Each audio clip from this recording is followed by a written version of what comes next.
Hi guys, it's Ben here, and today I'm going to be walking through the SOAP PicoCTF challenge. So this is a web app challenge. It's a nice little puzzle. So yeah, let's begin. We are told we want to read the contents of the XXE password file. So that is our end goal, basically. Let's have a look at the source code. You can see there's these two JS files which are included, details checks and XML details check payload.js. We can look at those or open those up there.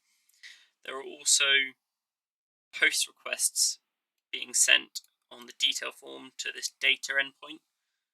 You can see on that one there's a value of 3 and also a value of 2 there and a value 1. So you can make this post request when you press, I guess, these buttons here, and it will take us, it'll send the post request to the data endpoint and it will supply some sort of ID value. So we can look into that a bit deeper. If we look at the XML details check payload.js, it looks like we're doing some sort of we're creating a request and we're turning it into an XML format. We can't tell for sure, but it sort of looks like that. And the same here. There's this check details function which takes data path method. And yeah, so there's not a lot in the JS. That's obviously client side. All the JavaScript is executed from within the browser. I sort of want to we want to read the file on the server, so let's not dig too deep into the JS. Instead, let's try capture a request sent and see what this looks like. So I've got Burp Suite proxy running, interceptors on. Let's just make a request to this, and we can see there's post request, and we're just sending XML data. We can see, look, the content type is application/XML, and we're sending an XML query. So I'm going to send this to repeater, and we can just have a look. If we send this, and then it supplies information about University of Chiagli, blah blah blah. You can see that's the special info which popped up there. So if we changed, if we changed the ID to be 2, this should change to the second one, created by security and privacy experts.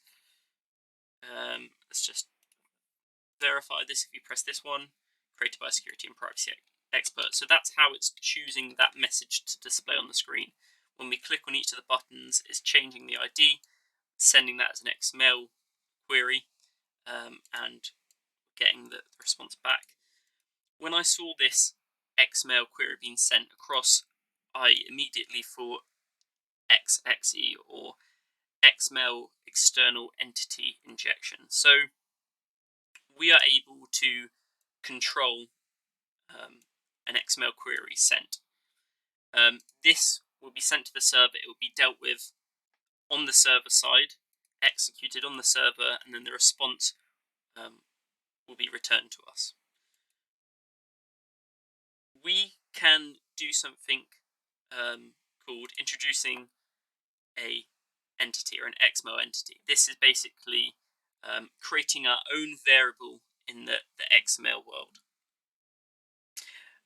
That variable can have the contents of a file which we can read from, and then we can then display the contents of that file by changing the ID parameter. Okay, I'm not that good at explaining this. I think it's better if I just change this request and show what I mean. So I'm going to edit the query which is being sent to the server to basically subvert the logic and get it to read a file.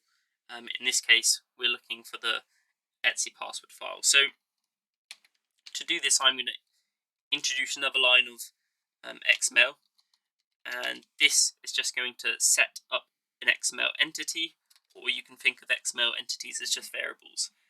So let's do this now. Let's set up an entity called XXE for XML external entity injection, and what I want to do is just read this file here, XXE password. There we go. I need another one there, and I believe that's right. So what this line basically does, it just defines a variable or an XML entity called XXE, and it sets that variable equal to the contents of this file. What I'm going to do is I'm going to call this variable. We know this ID is used to display something, so perhaps if we set this ID value equal to XXE, like so, this will display the XXE root with the flag at the bottom. So there you go. That is this challenge solved, and I hope you enjoyed it. See you in the next one.